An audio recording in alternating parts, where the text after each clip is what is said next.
Fala galera do PodFit, começando mais um episódio hoje com o professor Carlos Ortiz, com meu colega Diogo Linhares. E por favor, Diogo, começa com nós aqui.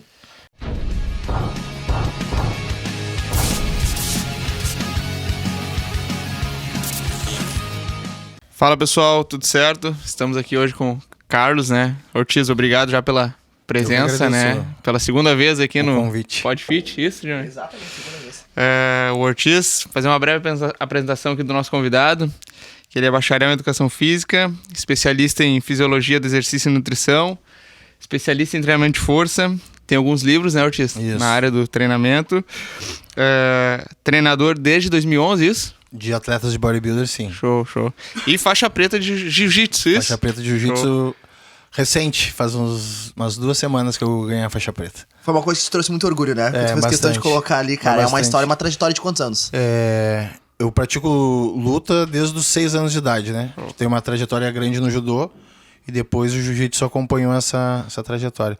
Eu fiquei acho que uns 10 anos na faixa marrom, então é gratificante, né? O cara chegar na faixa preta. É uma coisa que o cara sempre sonhou, então foi muito massa. Parabéns, cara, mais Obrigado. uma conquista. Galera, hoje aqui é o segundo episódio que a gente tá gravando, o programa, na verdade, com o Ortiz.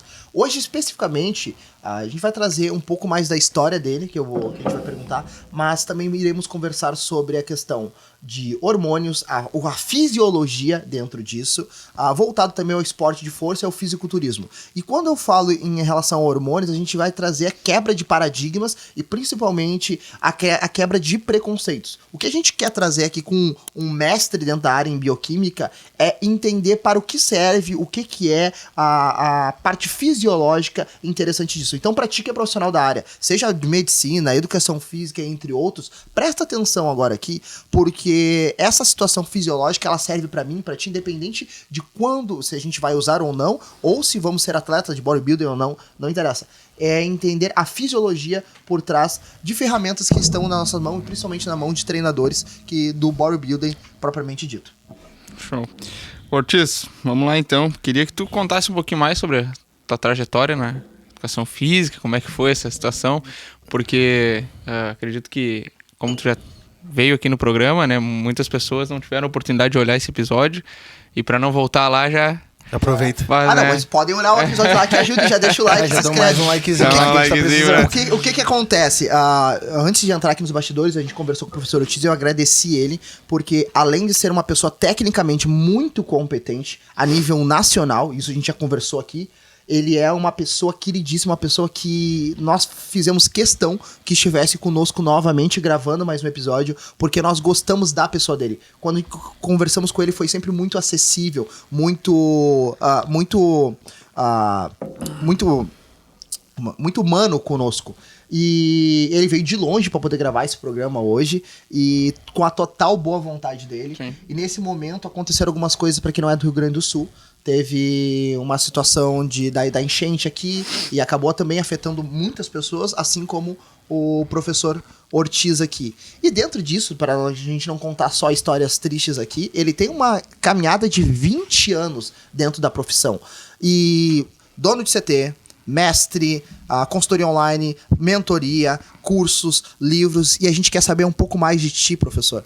Como que foi ao longo desses 20 anos? Como tu conseguiu construir isso? Porque se botar na ponta do lápis parece muita coisa. É muita coisa. Mas tu disse pra mim que foi uma construção de 20 anos. Exato. Primeira coisa, o esporte tá inserido na minha vida desde os meus 6 anos de idade, né? Então comecei com judô e isso foi até meus 21, 22 anos que eu treinei judô e vivi o judô. Eu acho que na minha época, como eu sou um cara um pouco mais velho, ser atleta não era uma coisa atingível, né? Até porque eu comecei num projeto social, então a gente não tinha muita acessibilidade, não tinha nem kimono, né? Então nunca pensei em ser atleta, mas eu sempre vivi o judô. Graças a Deus, né? Porque eu morava em Alvorada, então tinha todo um aspecto de ambiente, né? Então o meu mestre, que faleceu também esse ano, infelizmente, mas foi um cara que foi um mentor na minha vida, foi meu professor de judô, né, Paulo Heck, que é um cara que ele me mostrou caminhos, né, que deveria seguir. E até hoje, algumas frases que ele me falavam, hoje que eu vejo sentido, né? Então, é um cara que fez grande diferença na minha vida. fiz jiu-jitsu e eu entrei na academia justamente pelo judô, porque eu precisava ganhar peso, pesava 62 quilos. E ali eu me apaixonei, né? Me apaixonei pelo treinamento, me apaixonei por o que treinar, a resiliência do treino. Só que isso, há 20 anos atrás, era uma coisa totalmente obscura, dá para se dizer Sim, assim, sim. né? A gente não tinha embasamento científico, a gente não tinha nada que nos respaldasse, né, de qualquer forma e qualquer estratégia que a gente utilizasse. Mais empírico, como tu falou. Muito empírico, né? O empirismo do fisiculturismo, eu acho que ele vem justamente para embasar vários fatores da ciência hoje. Né? O achado, há 40 anos atrás, hoje a gente consegue ter uma resposta fisiológica, uma resposta científica, justamente de alguma determinada estratégia. Então eu comecei a treinar musculação e resolvi que eu queria dar aula de musculação. Essa era a minha proposta. Então comecei no IPA primeiro, fiz a faculdade. Então teve aquela divisão de licenciatura, bacharelado. Na época eu não tinha dinheiro, fiquei no bacharelado, fui para a UBRA, fiquei mais um semestre, isso durou 10 anos. E aí acabei conseguindo me formar na Sojipa. Né? Me formei na Sojipa já um profissional já bem consolidado dentro do fisiculturismo. Eu já tinha um centro de treinamento, já tinha muitos atletas, já tinha também uma visibilidade boa. Só que dentro da minha formação, no último semestre, eu conheci o professor Dr. André Lopes, que foi o cara que veio e deu de tapa na minha cara com a ciência, né? Então, várias discussões, vários debates dentro da sala de aula. Ele conseguiu me embasar, Quantos né? anos tu tinha nesse tempo? Isso faz uns, sei lá, tinha menos que 30. Mas, né? O professor Dr. André Lopes também está convidadíssimo a vir aqui no programa. Eu acho uma super pessoa para vir. E é um cara que vive a ciência, né? É um cara que entende de todas as áreas da saúde, então vai trazer muito conteúdo para vocês. Ortiz, e foi a partir daí que tu começou a conectar a fisiologia e fisiculturismo, ou antes Exatamente. mesmo disso tu já... Não, eu sempre li, né? Sim. Pedi as revistas na época que eu era mais novo, a gente tinha que encomendar a revista, a Flex Magazine, demorava 2 meses para chegar, às vezes era o DVD, demorava. O cara comia aquele DVD vendo os caras treinar, não entendia porra nenhuma, mas dominava, queria muito aquele conteúdo, né? E aí o André, que ele trouxe justamente uma grande pergunta para mim, na real, o porquê? É só isso, na verdade. Por que isso? Por que isso acontece? Por que utilizamos isso? E isso é a ciência, né? É tu ter curiosidade. Se tu for um cara curioso, tu sempre vai trazer e vai buscar mais, e tu vai trazer mais conhecimento para ti, tu vai ver que tu não conhece nada, e isso vai te dominando, e tu vai cada vez buscando mais, e isso acaba te tornando não um cientista, mas um estudioso, né? Um curioso, principalmente dentro da área do treinamento, dentro da área da nutrição e dentro da área da fisiologia de forma geral. Então, quando ele me apresentou isso, quando eu entendi o valor do porquê e como acontecem as coisas, eu acho que deu um estalo. E dali para frente, eu sempre tentei embasar, né, o fisiculturismo com a ciência, que hoje é uma coisa muito difícil. É o esporte que tem um preconceito muito grande com quem é da área da pesquisa. E eu até entendo, né? Porque antes, quando eu era old school, o papo era justamente tu ser grosseiro, tu tomar muita coisa, então tu tem um aspecto psicológico, né, muito reativo, tu achar que as pessoas têm que entender que tu passa fome, né? E pelo contrário, é uma escolha tua, né? Então tu que tem que entender que as pessoas não vão entender por que tu quer passar fome. Então essas perguntas, essas vivências era uma coisa muito forte. Então todo fisiculturista, né, na época dos anos 90 ali, 2000, era um cara grosseiro. Era um cara que não falava com ninguém, era um cara que botava o capuz, vivia na escuridão. E isso acabou tendo uma repercussão, né, de um cara que só toma hormônio, só come muito e só treina muito, né? Não tem o que agregar além disso. É só um bolo de carne, né? E a gente sabe que não é. Até porque nos últimos 10 anos a gente tem muito estudo comprovando várias manobras dentro do fisiculturismo, né? Mas a gente não pode... Hoje o que a gente tem que entender, falando de fisiculturismo principalmente, né? Que tu não vai ter 20 sujeitos com 120 quilos, com o mesmo BF ou um BF parecido, que tome o mesmo recurso ergogênico, que tenha a mesma linha de treinamento, que tu consiga equalizar para tu fazer uma comparação, né? Para tu ter 2 grupos. Sim. Então, o que tu tem que fazer é justamente entender o que a ciência consegue nos respaldar e trazer para dentro da tua área, né? Dentro da tua vivência. Então, a gente consegue ter uma base boa de resposta aeróbia, né? Não com o fisiculturista fazendo exercício aeróbio e fazendo essa comparação, e sim, às vezes com maratonistas, às vezes com pessoas treinadas, às vezes... Então, dominar... E por isso que a gente tem que estudar muito, né? Porque a gente tem que ler de tudo. E esse é o diferencial, eu acho. O diferencial é tu ter o domínio. E tu poder falar com propriedade, né? Aquilo que tu estuda e aquilo que tu vive. Então... O André me apresentou isso e isso eu levei para a vida, né? Faz mais de 10 anos que eu faço isso, que eu tenho minha rotina, que eu acordo tal horário, que eu estudo. E é uma coisa que me faz falta, né? E o fisiculturismo é uma coisa que o que ele dá para a pessoa é justamente rotina. Então o cara, ele vê que ele é capaz de fazer coisas que às vezes talvez ele não conseguisse fazer. E isso é justamente porque ele tem uma rotina e ele vai executar aquela rotina porque ele quer aquele resultado final. Então... é outra coisa que o fisiculturismo me proporcionou. É criar rotinas para as coisas que eu gosto. Eu tenho um TDAH meio forte, então perco a atenção muito rápido, mas quando eu começo a ler algo que eu gosto, eu... Vai embora. Vou embora. E Ortiz, esse preconceito, né? Preconceito que tu falou em relação ao fisiculturismo, tu vê que ele diminuiu, né, com o passar dos anos agora com essa questão do crescimento do mundo fitness, né, no mundo, né, não só no Brasil, e tanto esse preconceito na área da ciência, né, como na área, assim, vamos dizer, da questão da população, né, porque a própria população tinha um certo até... um grande preconceito, um preconceito, né, com essa galera. Então, tu vê essa diminuição desse preconceito, ou por ter mais estudos, enfim, em relação a isso? Eu vejo que o fisiculturismo, a área fitness, deu um boom muito grande nos últimos 5 anos. Sim. Então, e bem ou mal, né? Quando a gente fala de fitness, ou quando a gente fala de treinamento, ou quando a galera vai associar um cara forte, musculoso e definido, né? Independente se ele for ou não for, a galera associa isso. E com algumas manipulações das categorias, o que os caras enxergaram? Os caras foram muito inteligentes. Eles enxergaram que as pessoas não iam porque era só um monte de homem de sunga, né, curtinha, muitos musculosos, muito agressivos, e meninas muito musculosas, muito agressivas, e as pessoas não gostavam de ir, né? Eu lembro que eu ia em competições que tinha 20 atletas e 10 espectadores. Caramba. E hoje... Familiar. Exato, familiar. E hoje, às vezes nem a família ia, né, porque era muito agressivo. Naquela época o cara ficava um boi brabo. Então, tipo, agredia com palavras, pai, mãe. Então, as pessoas até se afastavam dos fisiculturistas.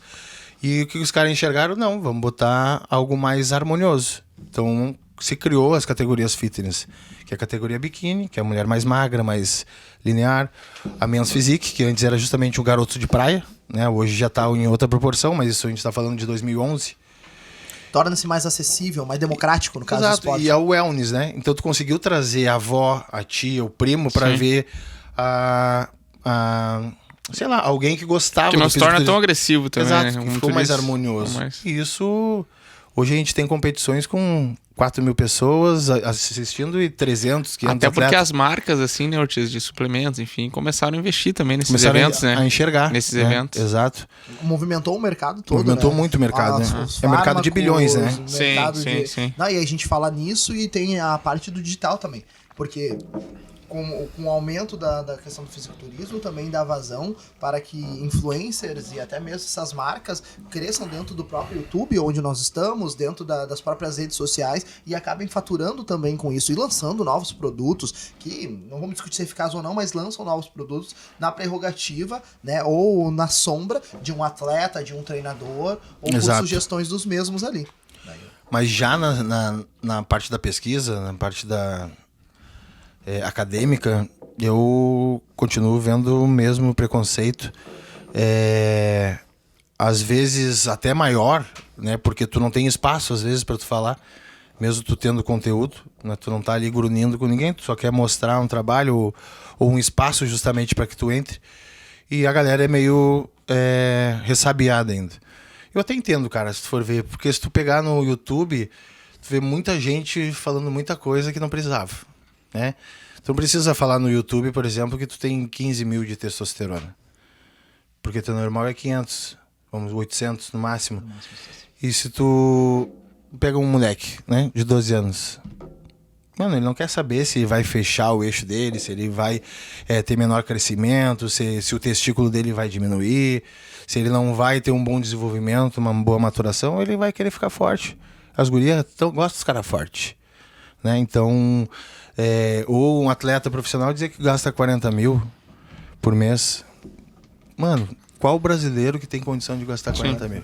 Exatamente. Né? E se tu é uma referência, se tu é uma pessoa que as pessoas te acham tipo, como referência, o cara vai deixar de comprar, sei lá, o gás dele pra investir numa química ruim ainda, né? Porque não tem condição de chegar naquele nível... Às vezes sem procedência, às vezes a maioria, né? bem duvidoso. 75% das drogas são underground e, se eu não me engano, 60% não tem o que diz que tem.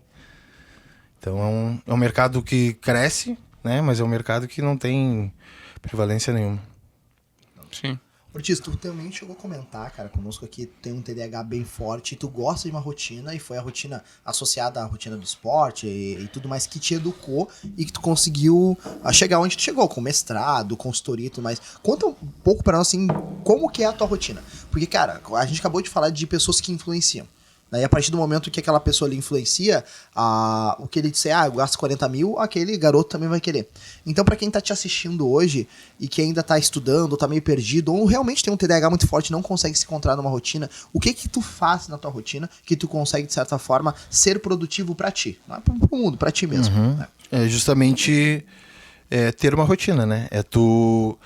Se tu tem como objetivo das 4h30 às 5h30 tu ler artigos, talvez se tu não tem essa rotina, né? No começo, tu vai acabar tendo dificuldade. Mas tudo treino, é a mesma coisa que tu levantar de manhã e fazer teu cardio. O começo vai ser difícil. Tu vai ter preguiça, tu vai ter cansaço. Então eu acordo às 4h30 da manhã, leio, né? Ou leio o artigo, ou leio alguma coisa de relevância, mas a maioria das vezes são artigos. Eu gosto de escrever sobre, até para conseguir gravar melhor. Das 5h30 às 6h30 eu curto meus cachorros. Das 6h30 às 7h30 eu fazia o café da minha esposa. E assim eu vou. Às 10 eu treino e vou fazendo minhas coisas. Essa é a ideia, é justamente tu ter rotina e fazer as coisas. Porque não é mais fácil tu achar que tu não vai fazer, né? Tu postergar aquilo ali, do que tu executar. Então, no começo não foi nada fácil para mim, né? Eu lia e não entendia, né? Um artigo científico para mim era um bicho de 10 cabeças, né? Até porque na minha época de formação acadêmica a galera não trazia artigos para comprovar na aula. Era justamente o que estava no Guyton ali, era aquilo ali, bom, era uma coisa muito engessada. Né? E isso o André trouxe. O André trouxe justamente alguns conceitos fisiológicos, né? E artigos que comprovassem aquilo ali, como o EPOC, né? Que tem gasto calórico, mas são poucos gastos calóricos. Se a gente somar no final, não vale tanto. Não vale tanto, exatamente. Mas dependendo do jeito que tu olhar, são menos calorias igual. Né? Então, existe uma estratégia. É uma estratégia, exato. Então, e na época de hoje, cara, a galera tem eu fiz uma pós, como eu estava comentando com vocês, e a galera traz muito, justamente, comprovação científica, né, do que eles estão falando. E os caras não aproveitam, meu. Sabe por quê? Porque é muita informação, mas tu tem que saber o que tu faz com a informação. É a mesma coisa que tu usar a inteligência artificial. Cara, tu pode fazer o que tu quiser, mas se tu não souber o que tu tá perguntando, tu não vai fazer algo decente daquilo ali. Né? Tu tem que ter o domínio, né, para tu conversar com o computador. O mínimo do domínio para ele poder te responder, porque às vezes ele vai te responder uma coisa que ele não é tão assertiva. E tu tem que, obviamente, é uma conversa. Exato, é uma discussão. Tu tem que entender um pouco do assunto pra dizer, isso aqui foi relevante. Não, isso aqui acho que ele foi um pouco fora da curva. Refaz pra mim, vamos ver, não é bem por aí. O que eu preciso é tal situação. Se tu não consegue fechar essa conta, não vai dar certo. Não, e até assim, né? Daqui a um pouco, o Ortiz aqui falou algo, por exemplo, no programa. E aí a galera ouve, não, e é isso. Não, mas não vai pesquisar sobre o assunto que ele falou daqui a um pouco, não né? acredita em mim. É isso mesmo? Tu não pode acreditar. Será que isso aí é verdade? Né? Não, já sabe, não, é verdade, o Ortiz falou lá. Exato. Daqui a um pouco alguém tem, assim, um outro assunto, daqui a um pouco pode ser, que nem no teu caso, tem uma autoridade no fisiculturismo, um pouco tu falou algo aqui sobre fisiculturismo, os caras já vão sair falando, não, porque o Ortiz falou lá, mas não pesquisaram para ver se é verdade. E acontece em todas as áreas. E tu precisa disso. Para tu valorizar o profissional, justamente tu tem que duvidar dele. Quando eu dou consultoria, eu prefiro sempre fazer uma avaliação presencial. É o que eu digo para as pessoas, não fica com dúvida. Se tu tiver, me questiona, esse é o plano. Se tu me questionar e tu depois, se eu conseguir te responder, tu vai fazer com fluidez. Tu fazendo com fluidez, as coisas acontecem. Acontece, não tem como. Senão não tem como tu aderir a algo que tu tem dúvida. Né? Então, e se tá ali, se eu escrevi, tu tem que questionar. Né? É tu que tá fazendo, tá pagando para isso. E essa é a ideia. Então, quanto mais tu me questionar, mais eu vou estudar. Né? Então, mais vai me ajudar também a ter conhecimento. Você tem uma curiosidade aqui com relação a... Tu comentou na tua rotina, 4h30 da manhã tu acorda. Isso é uma opção tua mesmo, porque tu dorme mais cedo, ou dorme tarde igual, tu não precisa dormir tanto? Eu gosto de dormir cedo.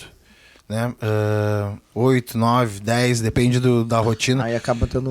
Hoje, quartas e sextas, eu chego em casa meia-noite, pouco, porque eu pego minha esposa na Uber que ela tá fazendo farmácia. Sim.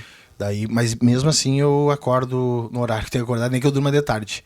Mas eu tenho que acordar às 4h30, até porque minha rotina é essa, entendeu? Sim. Eu tenho uma liberação melhor de dopamina, me sinto muito melhor. Eu consigo fazer minhas coisas com mais fluidez. Acordando cedo. Eu faço minha comida, faço minhas coisas. Depois, se eu tiver que dormir, eu durmo. Perfeito, cara. Uma coisa que eu tenho também, antes da gente entrar propriamente dito na parte dos hormônios em si, mais específica, essa questão mais fisiológica, a relação tu tem hoje frente de trabalho da qual é tua renda, da qual tu te manifesta. No sentido de consultorias hoje que tu faz online. A gente sabe que consultoria, quando ela é muito braçal, ela acaba talvez às vezes tendo um teto, um limite de pessoas no atendimento ali, né? Como que hoje tu gera essa tua consultoria? Tu assume todos os atletas, tem alguém que trabalha em paralelo contigo? Como que funciona isso? Por quê? Eu digo isso porque o mercado hoje da educação física, por exemplo, a galera que está estudando ou quer se formar e às vezes não quer nem trabalhar no salão de musculação ou quer ter experiência. Eles querem partir para consultoria eles querem aplicativo. Porque é uma maneira mais fácil. Ok, justo. Que é um novo nicho, né? Abriu esse nicho, na verdade, né? Com a tecnologia, né? Mas, e aí, como é que tu faz isso de forma que é não genérica? Tu é um mestre em bioquímica e nutrição e tu realmente passa o paralelo, passo a passo para os teus atletas, alunos, e tu tem grandes resultados. E como tu faz para ter grandes resultados, um bom faturamento e não deixar aquilo ser algo tão genérico nesse sentido? Né? Se tu puder falar pra galerinha aí que tá começando. Primeiro, eu já tive essa explosão de trabalhar, de estourar o teto, né, de consultoria. Já tive 600 alunos de consultoria. Então, você não tem como tu ter um bom controle. Simultaneamente, Isso. Então... Não dormia, né? Às 8. Eu tinha que fazer, por exemplo, 15 protocolos do dia, um negócio que me derretia, né? Ganhei muito dinheiro, óbvio, mas não valeu tanto a pena porque meu psicológico e eu prezo muito pelo meu profissional, né? Por exemplo, hoje eu não dou aula, faz 5 anos que eu não dou aula na sala de musculação. Mas meu preço é esse e meu preço é tal e eu só dou aula para uma pessoa. Porque eu tô ali para ser teu treinador, não tô ali para ser teu acompanhante, não tô ali para ser teu amigo. Então, preciso que o aluno se dedique tanto quanto eu.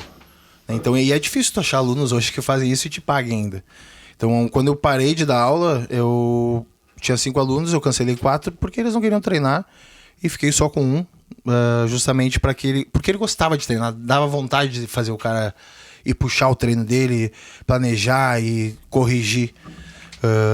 Então, cheguei nesse teto de 600 pessoas e já tinha 4 pessoas trabalhando junto comigo. Tinha 2 nutricionistas, uma pessoa no financeiro e mais uma no feedback.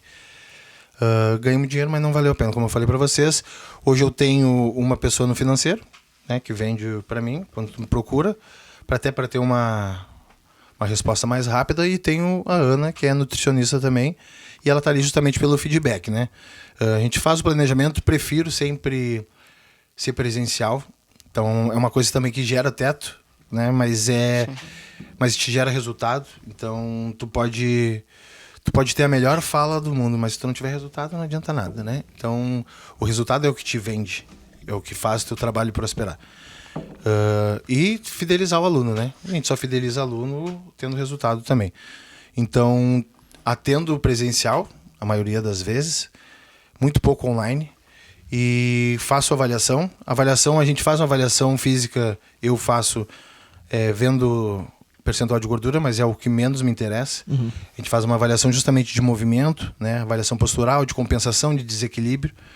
E esse é o diferencial do trabalho. Sim. Porque o trabalho não é... o Ortiz faz as pessoas emagrecerem. Não. Eu dou o treino certo, né? A alimentação que vai suprir aquela demanda e os ergogênicos que são necessários. Mas o carro-chefe é o treinamento. Sempre. Para qualquer coisa. Tu pode ter o melhor recurso farmacológico. Se tu não levantar do sofá e for treinar, nada acontece. Tu pode ter a melhor prescrição dietética do mundo, né, com o melhor nutricionista, sei lá. Se tu não levantar do sofá e ir para a sala de academia, nada acontece. Então, o principal fator para que tu tenha respostas é dentro da sala de musculação. Então, prefiro e gosto de ver justamente compensações, desequilíbrios, mostrar para o aluno o quanto que ele precisa melhorar dentro da sala de musculação. Isso eu vejo muito com atletas também. Atletas têm muitas compensações e muitos desequilíbrios musculares que às vezes reflete, por exemplo, no palco.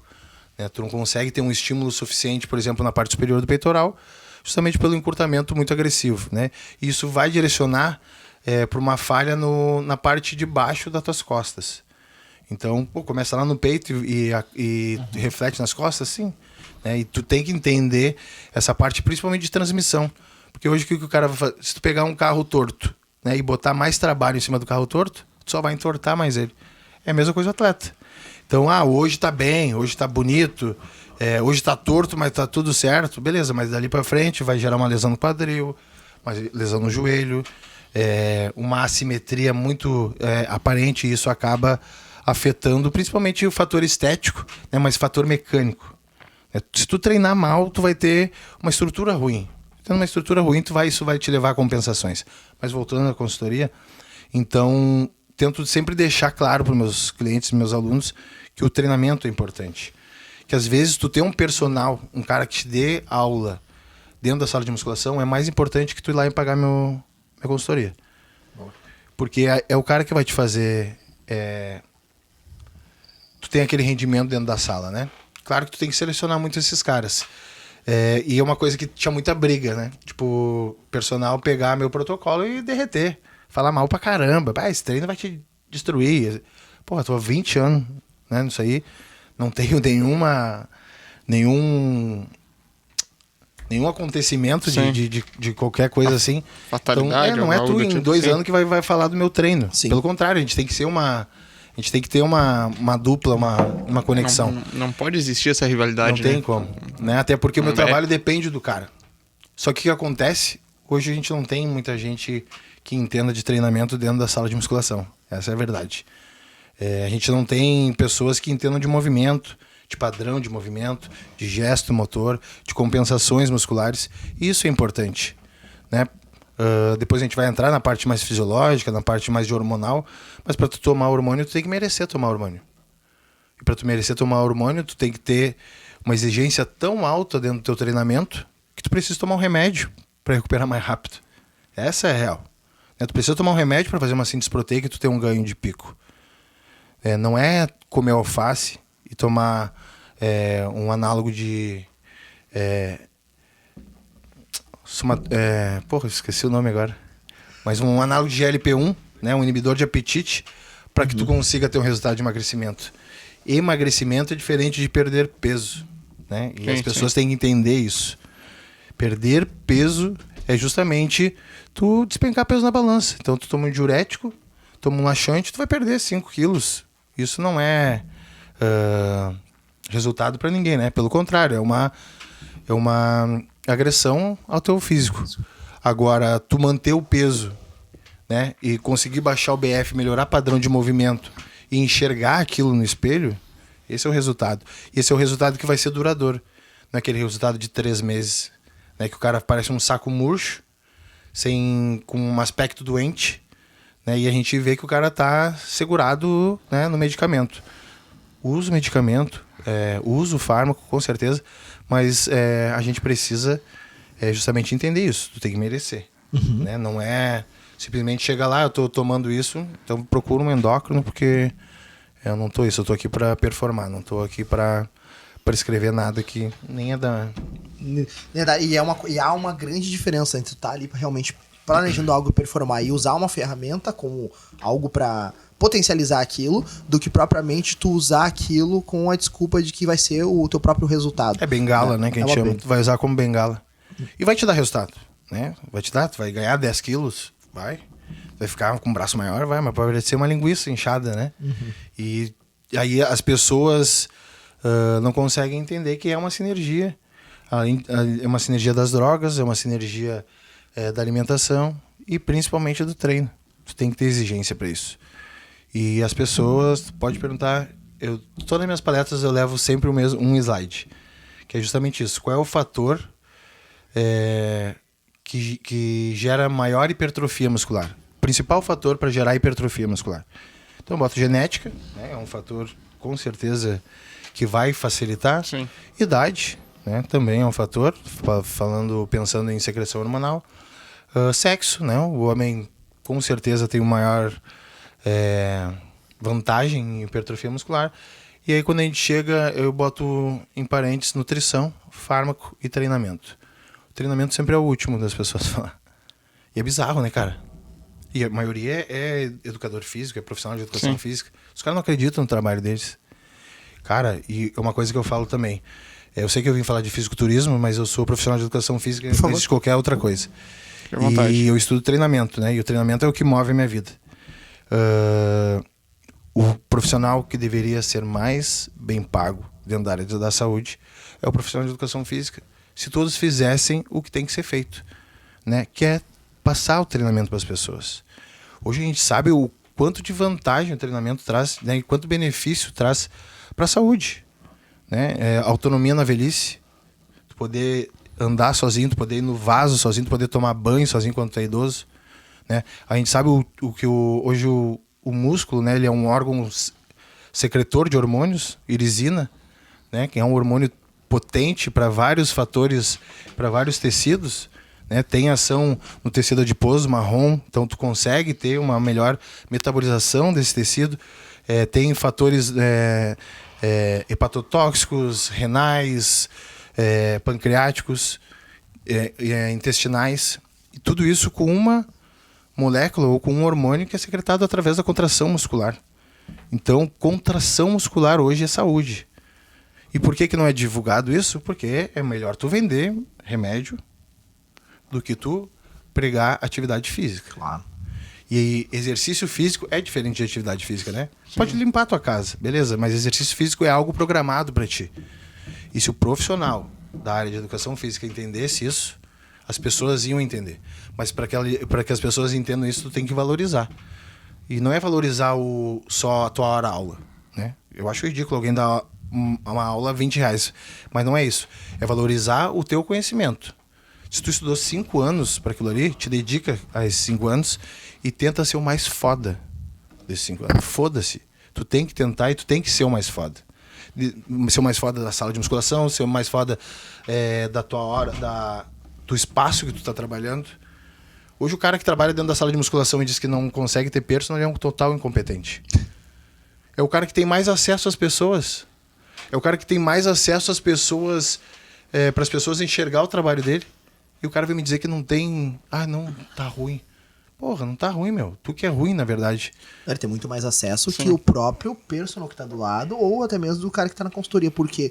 Porque eu, enquanto personal, tô atendendo o Diogo, ao meu ver, tô atendendo o Diogo e tô concentrado no Diogo. Alguém vai olhar, outras pessoas não vão olhar. Agora, quando tu tá no salão de musculação, tu é obrigado a falar com todos. Exatamente. Tu é obrigado a atender todo mundo, Mas todos a população. Então, se realmente tu não consegue um aluno de personal dali ou algo assim... Não, tu pode escolher o nicho, não, né? Ou tu não teve carisma, Exatamente. tu pode escolher um nicho. Tu pode escolher trabalhar com idoso. Tu fala com idoso, fala com isso, Tu fala com todo mundo. Se tu não consegue realmente extrair alguém dali, alguém não consegue ver com bons olhos o teu trabalho, realmente tu, como tu fala, não tem outra palavra a não ser que tu é um incompetente nesse sentido. Incompetente total. E não é uma coisa pra ficar xingando gente aqui na internet, mas analisa o trabalho de vocês. Alguma coisa errada. Se ninguém nunca realmente fez essa proposta, ou se tu não tem esse nicho, trabalhando com esse monte de pessoas, com esse monte de oferta, dá uma revisada no que tu tá fazendo. Revisa como tu tá te apresentando, né? Tipo, se tu é um cara da sala de musculação, mesmo tu sendo estagiário, tu é responsável pelo aquilo ali. Tudo que tá acontecendo ali, tu tem que saber o que tá acontecendo. Beleza? Às vezes, um padrão de movimento, uma compensação, uma insuficiência muscular, tu não vai saber. Mas chegar ali para ajudar teu aluno, ele entender que tu tá justamente dedicado, né, a um melhor movimento dele e fazer com que ele entenda a importância do treinamento, é só isso. As pessoas têm que entender o quanto o treinamento é importante na vida delas, o quanto o treinamento vai fazer elas ter menos gasto, né, com remédio e muito mais saúde. Pô, se a gente for falar hoje quantos diabéticos existem no Brasil, quantas pessoas com obesidade e sobrepeso existem no Brasil, cara, as pessoas não se movimentam. Exato. Entendeu? Exato. Não gosta de musculação? Beleza, tem vários especialistas em treinamento funcional, mas, cara, as pessoas só vão entender isso quando o profissional de educação física vestir, né, a camisa de profissional mesmo, né, e ir pra frente. E mostrar, cara, o quanto o nosso trampo é foda. O quanto tu consegue manipular metabolismo através de exercício físico. Chegou a ficar arrepiado, mano. Porque não, do mais variado que seja. É muito Isso bizarro. É sensacional, tu consegue realmente. A questão da diabetes que a gente tem ali... Hoje, síndromes metabólicas hoje, né? Olha só o quanto que isso afeta o mundo, né? Diabetes, hipertensão, dislipidemia, obesidade. Tudo a gente consegue melhorar através do exercício físico. E, cara, é falar sobre fisiologia mesmo, entendeu? Sim. É as pessoas entender, né, por que eles não vão ficar entupidos, por exemplo. Beleza? A gente pode baixar um pouco o nível técnico. Vai ser mais didático. Para ser mais didático, né? Até porque as pessoas... Ninguém está obrigado também a ter essa base. Mas se a pessoa entender esse real valor do exercício físico, mano, além de ganhar dinheiro, né, tu vai ser bem valorizado como profissional. E ser bem valorizado ou ter sucesso, né, não é ter dinheiro. É justamente você me chamar aqui pela segunda vez. Pô, é sinal que gostaram da primeira vez, entendeu? É sinal que querem escutar o que eu tenho pra falar. E isso é sucesso, na real. É tu ver o quanto tu transformou em vida, né? E esse é o nosso propósito como profissional, né? Em qualquer área, meu. O cara quer ser levantador de peso, quer ser... É tu mostrar superação pro cara e quanto aquilo ali vai trazer de benefício. Não é hobby, é remédio. E é isso aí. Perfeito. Toma essa pedrada, Um hein? cafezinho ali pra ele, por favor, Diogão. Cara, vou fazer um questionamento agora. Entrando na parte fisiológica. Quais são os principais hormônios utilizados hoje? Mas não é só essa a pergunta, é o para que eles servem e por que eles são utilizados, se devem ser utilizados por todo mundo. E agora a gente faz uma quebra de paradigmas aqui, principalmente de preconceito, e a gente vai falar disso não no que se trata a questões de proliferar, que deve ser usado, não. A gente vai ver o que é, em base fisiológica, para que serve, e não com estímulo de induzir quem está assistindo a fazer a utilização, mas sim para que tu tenha o esclarecimento dos benefícios, dos malefícios que isso pode causar, e assim tu tenha consciência para que tu não caia num papo vazio. Porque aqui a gente tá falando com profissionais de educação física, que estudaram, e que também tem esse suporte para poder dizer assim, ó, entender que isso talvez para ti não seja ideal, e nem compense. E talvez para outra pessoa pode ser que seja, né? Tudo tem um custo-benefício e tem um preço a ser pago. E nada mais interessante do que um profissional que está há 20 anos no mercado, mestre em bioquímica, também em nutrição, para nos falar e nos recomendar sobre isso. Assim como falamos agora sobre a questão das doenças metabólicas, da diabetes, de tantas outras que podem ser tratadas com o exercício físico, o que a gente tem sobre a relação dos hormônios com essas pessoas, para que serve, quais os benefícios e os malefícios delas. Beleza. Quando a gente fala de hormônio para performance, a gente sempre vai pensar em testosterona, né? Então, testosterona é o principal hormônio masculino e é o principal hormônio para causar anabolismo, né? Para ter um aumento de síntese proteica, né? E isso gerar justamente proteínas contráteis. E tudo vai ser a partir da base da testosterona. A testosterona ela é um hormônio que causa a hipertrofia, mas ao mesmo tempo ela causa androgenidade, que a gente chama, que são os efeitos colaterais, né? Então ela causa anabolismo, ela melhora a lipólise, ela melhora a disposição, mas em contraponto, né? Dependendo de como tu tem uma expressão de algumas enzimas, né, que fazem essa conversão, tu pode ter mais efeitos colaterais, como queda de cabelo, como espinha, como ginecomastia, como hiperplasia prostática. E esses fatores, né, androgênicos é o que a gente não quer. Isso acontece na nossa puberdade, né? Então a gente tem um aumento do hormônio chamado de hidrotestosterona, que é o DHT, né? E esse hormônio ele tem como propriedade justamente fazer essas mudanças fisiológicas, né, na puberdade, tanto no homem quanto na mulher. Então aumento de pênis, aumento de crescimento de pelo, é através desse hormônio. Quando eles começaram quando as pessoas entenderam que a testosterona era um hormônio bom para tu ter um aumento de massa muscular, eles começaram a tomar, né, e começou a acontecer os efeitos colaterais, dá para se dizer assim. Então se entendeu, né, que esses efeitos colaterais eles vinham justamente com uma conversão ou com uma diminuição da testosterona em outros processos, em outras moléculas. Então hoje o que a gente tem é justamente o estradiol, né, que é o hormônio feminino, né, que é convertido, a testosterona é convertida em estradiol através da enzima aromatase. Então, quanto mais aromatase tu tiver, mais essa testosterona vai se convertindo em estradiol, mais hormônio feminino tu vai ter. Então, mais efeitos do hormônio feminino tu vai ter. Tetinha, retenção hídrica, aumento de gordura no quadril. Então, esse é o efeito colateral da aromatase. E também tu pode ter essa diminuição dessa testosterona, como eu falei para vocês, em dihidrotestosterona, que é o DHT, né? Que é uma outra enzima que tem, é uma outra testosterona que tem um poder anabólico não no tecido muscular. Ela tem o poder de anabólico, o poder de atuação, dá para se dizer assim, no couro cabeludo, na próstata e na pele. Então, quanto mais derivados de DHT tu tiver, mais tu vai ter queda de cabelo, mais tu vai ter espinha. Então, dentro do fisiculturismo, o que acontece? A gente tenta criar um ambiente anabólico, né, fugindo dos colaterais. Quando os caras fizeram a molécula de DHT, né, quando eles pegaram uma molécula e disseram, vamos fazer um hormônio, né, eles fizeram justamente para quem tinha câncer de mama. Por quê? Se as moléculas de DHT elas não têm a ação da enzima aromatase.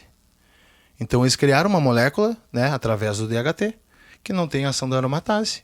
Assim tu consegue ter um controle melhor, né, da proliferação das células cancerígenas. Só que eles viram o quê? Que as mulheres começaram a ter alguns efeitos indesejados, né, como rouquidão, como queda de cabelo, alopécia, como espinha. Então eles viram que tinha um poder de não ter essa... tinha um poder de anti-androgenidade, dá para se dizer, ou um poder de concentração de estrogênio, né? Não deixa proliferar tanto, só que tinham fatores anabólicos. Então não pararam de usar, né?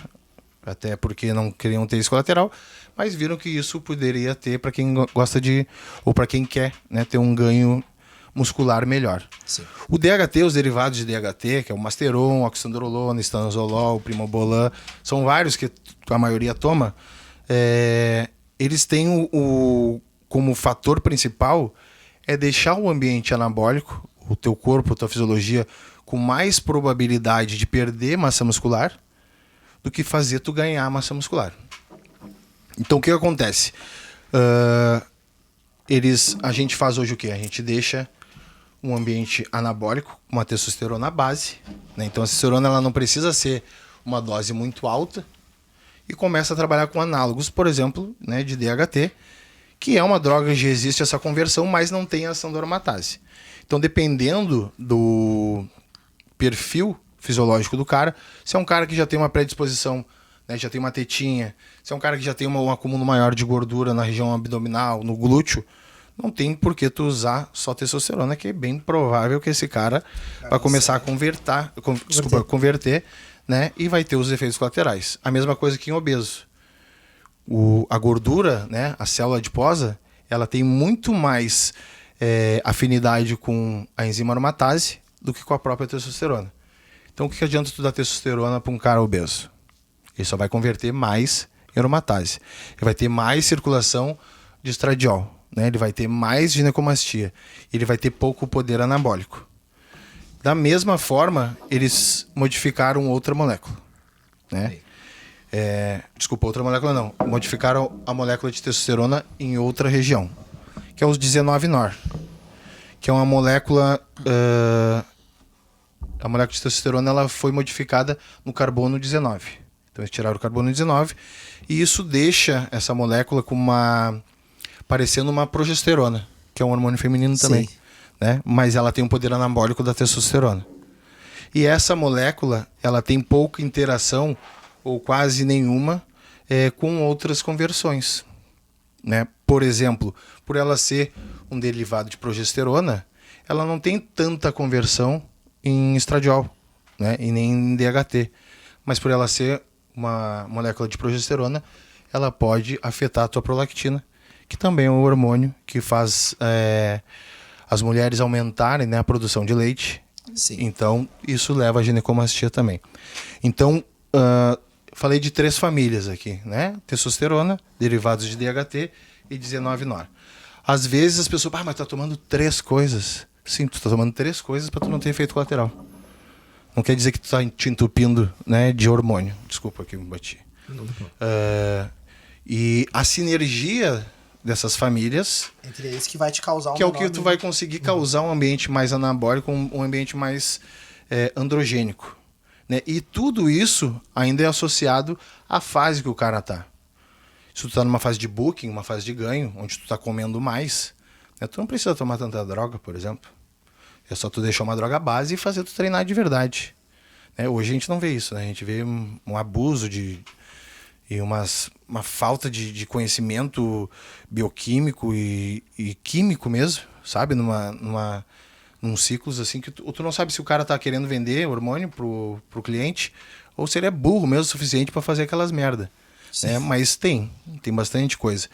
E hoje o que mais afeta, né, as pessoas que usam hormônio, principalmente sem conhecimento, além desses colaterais físicos, é o colateral psicológico, né? As 19-NOR, como eu comentei com vocês, por elas serem modificadas no carbono 19, principalmente a trembolona, que é muito famosa, Sim. ela tem um fator direto com a dopamina. Então ela é supressor de dopamina.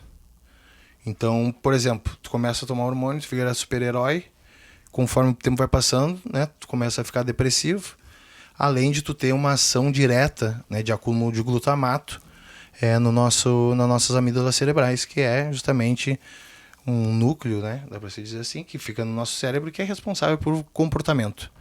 Então hoje tu vê caras que desenvolvem mania, cara que tu desenvolve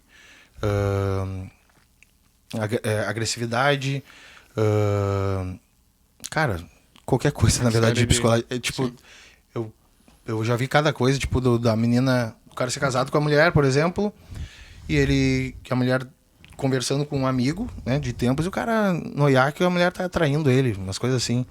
Ou tu descer na rua e querer brigar, várias coisas são, né, correlacionadas à trembolona, principalmente, que é uma droga muito agressiva, E que tem esse fator, né, psicológico muito expressivo também. Que era uma coisa que a gente não cuidava antes, né? Então, graças a Deus, os estudos estão vindo. Claro que tu não vai achar nunca um estudo com trembolona, porque trembolona é uma droga veterinária, né? Então, mas a gente tem a nandrolona, que é uma droga que vem da mesma família, e a gente consegue correlacionar algumas coisas. Então, os outros efeitos colaterais são importantes também. E dentro de um conceito, né, de um atleta de fisiculturismo, a gente tem que ver até quando esse cara é atleta e até quando esse cara é pseudo-atleta. Né? Porque pode ser uma moda pro cara. Beleza. Se é uma moda pra ti, tu vai apresentar aquilo ali pro cara e ok. Agora, se o cara é um atleta, né, que é um cara que leva a sério, tu tem que ter muito cuidado também. Porque tu pode botar esse cara na vala e esse cara vai perder emprego, mulher, família, o convívio social. Justamente porque ele vai se encapsular e é neural, né? Sistema nervoso central. E é uma coisa muito nova, né? Para todo mundo. Então, pode causar uma depressão, uma ansiedade muito acentuada. E aí tu começa com polifarmácia, porque aí tu começa a tapar furo. Então tu toma uma sertralina. Então tu toma uma venlafaxina. Sabe? Para tu começar a ter um equilíbrio melhor desses neurotransmissores. E quando vê, o cara tá entupido de remédio e tá loucão ainda. E continua com o mesmo efeito psicológico. Além disso, né, que é um fator que eu esqueci de comentar, qualquer droga, né, qualquer esteroide anabolizante, ele pode aumentar a pressão arterial, que também é um fator que a galera não cuida. De jeito nenhum. E, cara, 10 anos com pressão alta, tu vai ter insuficiência renal, com certeza. Então, às vezes, não é diretamente do hormônio, né, mas é justamente uma correlação com cuidado. E se tu não tiver o cuidado, né, tu vai ter com certeza esses efeitos colaterais que são graves, né, meu? Porque tu ficar com um rim ali com 10%, tá fudido. Hemodiálise, esqueci o nome. Quando tu troca o órgão ali, você entendeu? Transplante. Né? Transplante, isso aí. Cara, então fala pra nós ali, já que a gente entrou nessa parte dos órgãos, quais são os principais órgãos afetados, né? E o que geralmente acontece? Tu comentou agora que a pressão arterial é muito alta, ela acaba afetando os rins ali por 10 anos, mas a gente tem uma questão hepatotóxica, a gente tem uma questão cardíaca também, então um cara que é uma pessoa que já infartou, né, também, então tem essas questões, tu tem propriedade também para falar sobre. Então, quais são os principais órgãos afetados nessa questão de manipulação do uso de hormônios, né? Não estamos falando se ele é bom ou ruim, mas quais são os principais órgãos que são sobrecarregados? Todos, né? Essa é real. Quando tu tá acelerando o carro, todo o carro vai ser sobrecarregado. Não existe, aquele ali. Existem órgãos que, sim, vão ter mais expressão, até por ter mais receptores, por ser com um tecido diferente, tipo, o tecido cardíaco é diferente, né, do tecido digestivo. Então, às vezes a resposta pode ser diferente, mas vai afetar qualquer órgão, né. Coração, né, se a gente já pensar na pressão arterial alta, a gente já está dando mais uma sobrecarga no coração. A gente também tem a hipertrofia, né, do miocárdio esquerdo, que a maioria das vezes, quando acontece essa hipertrofia, é o mesmo coração do atleta, né? Sim. Só que na válvula ali, quando a gente tem um coração de atleta, ou quando é uma hipertrofia sadia, né? Então ele tem uma hipertrofia concêntrica. Então ele cresce para fora. E tua cápsula ali fica normal e tu tem até mais força para fazer a injeção daquele sangue. Sim. Agora, quando tu toma hormônio, né, tu faz uma hipertrofia concêntrica. Então, tu cresce para dentro. E tu acaba diminuindo, né, esse fator de ejeção, justamente porque tu tem menos luz, exatamente. Então, isso te deixa com uma insuficiência cardíaca muito expressiva também. Rim, né, a gente pode afetar justamente por esse excesso de excreção e também pela pressão arterial alta, que é uma coisa que ninguém cuida. Porque pressão arterial é silenciosa, né, cara? Vai sentir quando? Tive uma dor na nuca. Isso não quer dizer, mas quando vê... Quando vê tu tá... exato. Sistema hepático, né? Vai depender muito da droga. As drogas, elas têm esse fator de metabolização no fígado, mas quanto não são tão agressivas quanto uma droga oral. Então, hoje a gente tem muito cuidado. Existe, né? Esqueci de falar. As drogas que são os 17 alfa-alquilados, que são justamente o quê? Hormônios ou moléculas que eles fizeram com uma cadeia maior, justamente para não ser metabolizada na primeira passagem.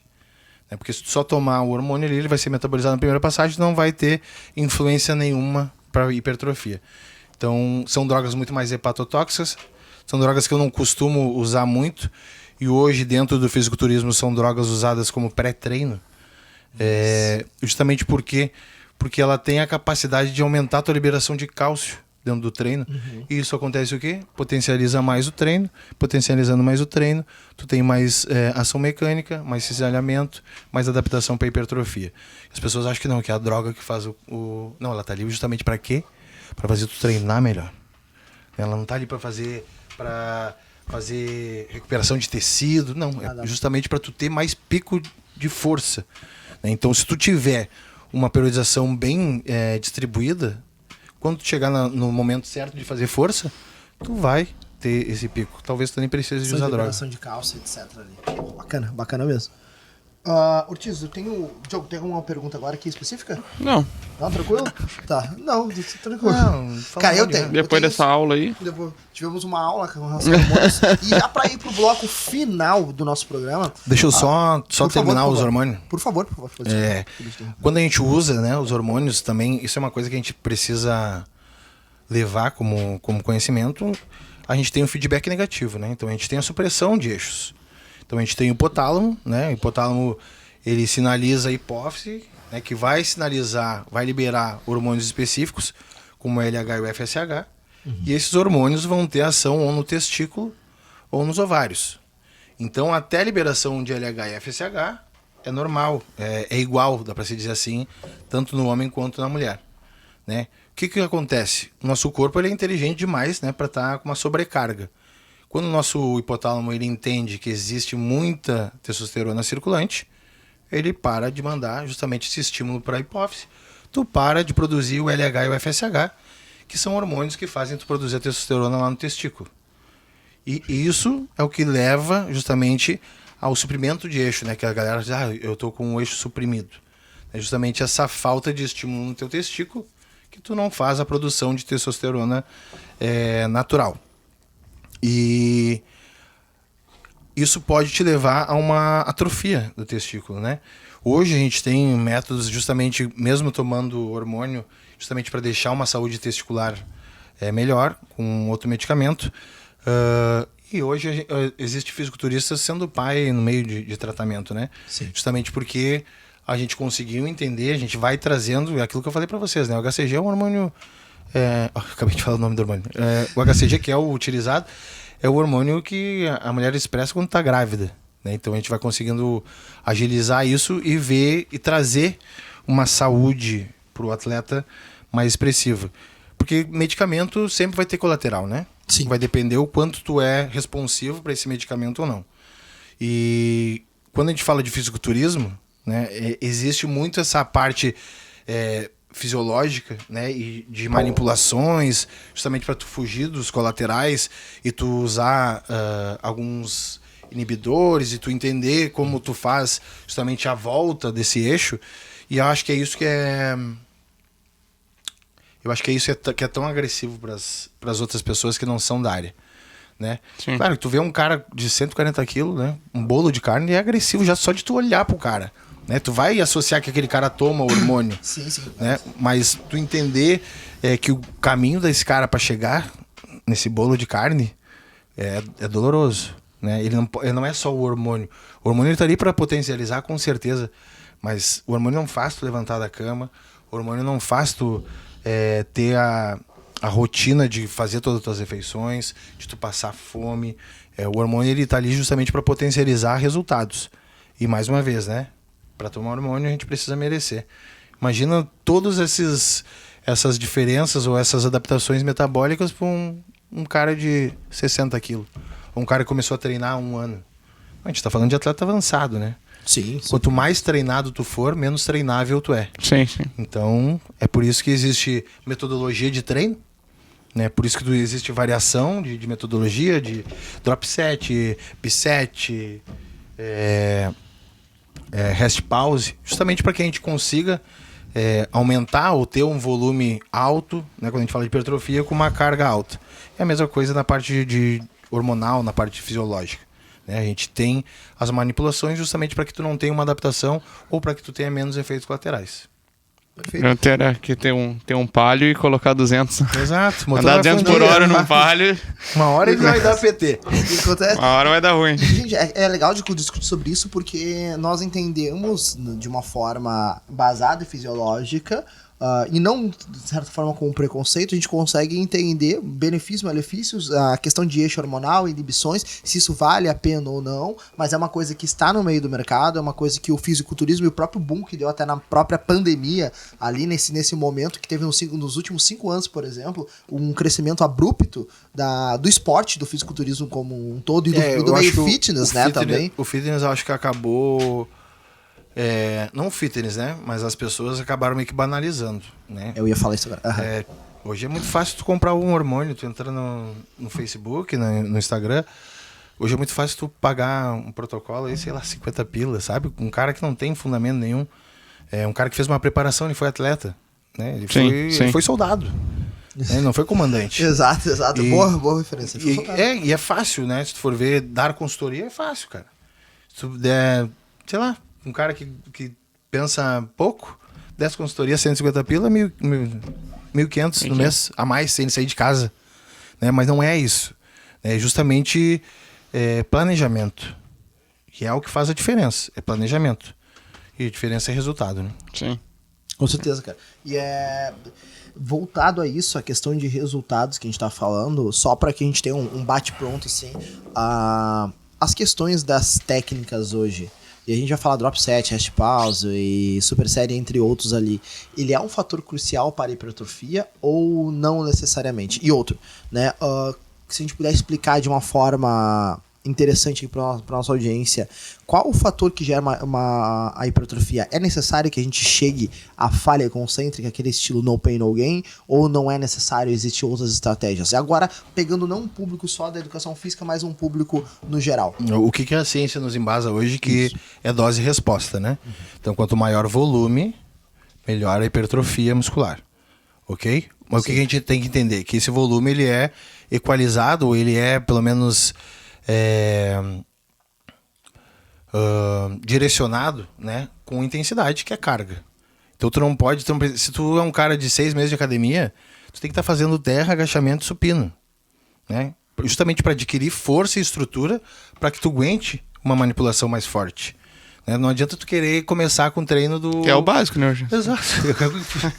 que é o mínimo, né? Do básico do treinamento. E vocês vão na academia, vocês vêem alguém fazendo terra? Muito difícil. Muito difícil. Porra, mano, muito difícil, cara. É um negócio básico. Máquina pra caramba. Né? Exato. Não, e é um movimento que tu tem uma ação global, né? De fibra muscular e vai te dar uma base global. Então, primeira coisa, né? É saber que é dose e resposta. E é por isso que os métodos são muito importantes. Mas, desculpa.